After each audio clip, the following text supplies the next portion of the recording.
નવસારી જિલ્લામાં ભાજપે national Herald કેસને લઈને કોંગ્રેસ વિરુદ્ધ જોરદાર વિરોધ પ્રદર્શન કર્યું હતું।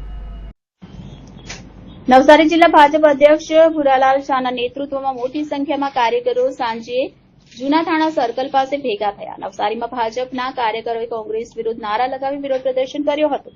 ભાજપના નેતાઓએ કોંગ્રેસ પર ગંભીર આરોપ મૂક્યા। તેમના મતે કોંગ્રેસે નેશનલ હેરાલ્ડ અખબારના નામે કરોડો રૂપિયાની સંપત્તિ ગેરકાયદેસર રીતે હસ્તગત કરી છે।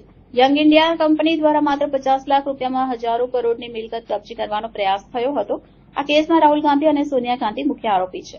બંને હાલમાં જામીન પર મુક્ત છે। ભાજપના નેતાઓએ જણાવ્યું કે જો કોંગ્રેસના નેતાઓ નિર્દોષ છે તો તેમણે કોર્ટમાં પુરાવા રજૂ કરવા જોઈએ।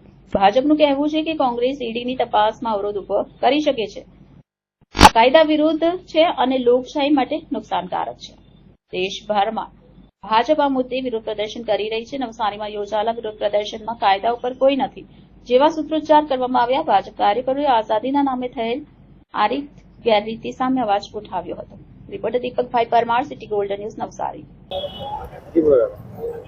નેશનલ હેરાલ્ડ કેસ ઘોટાળાની અંદર ઈડીએ જે ચાર્જશીટ દાખલ કરી છે એમાં કોંગ્રેસના સોનિયા ગાંધી અને કોંગ્રેસના વિરોધ પક્ષના નેતા એવા રાહુલ ગાંધીનું નામ સામેલ કરવાથી કોંગ્રેસે ઈડીની તમામ કચેરીઓ આગળ ગઈકાલે ઘણા કરવામાં આવ્યા છે, જે સદંતર ન્યાયતંત્રની વિરુદ્ધ એમને આ કામગીરી કરી છે। કોંગ્રેસે ન્યાયતંત્ર પર વિશ્વાસ રાખીને આજે જ્યારે એમના આરોપી તરીકે સોનિયા ગાંધી અને રાહુલ ગાંધીના નામ આવ્યા છે ત્યારે અત્યારે કેસ કોર્ટમાં ચાલવાનું છે।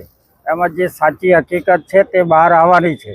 ઘોટાળો જે થયેલો છે કોંગ્રેસે પોતે એમાં સ્વીકાર કરેલો છે, કારણ કે અમારા ભારતીય જનતા પાર્ટીના સુબ્રમણ્યમ સ્વામીએ જ્યારે આ કેસને ઓપન કરવામાં આવ્યું ત્યારથી લઈને અનેક વખત આ કેસની તપાસણી કરવામાં આવી।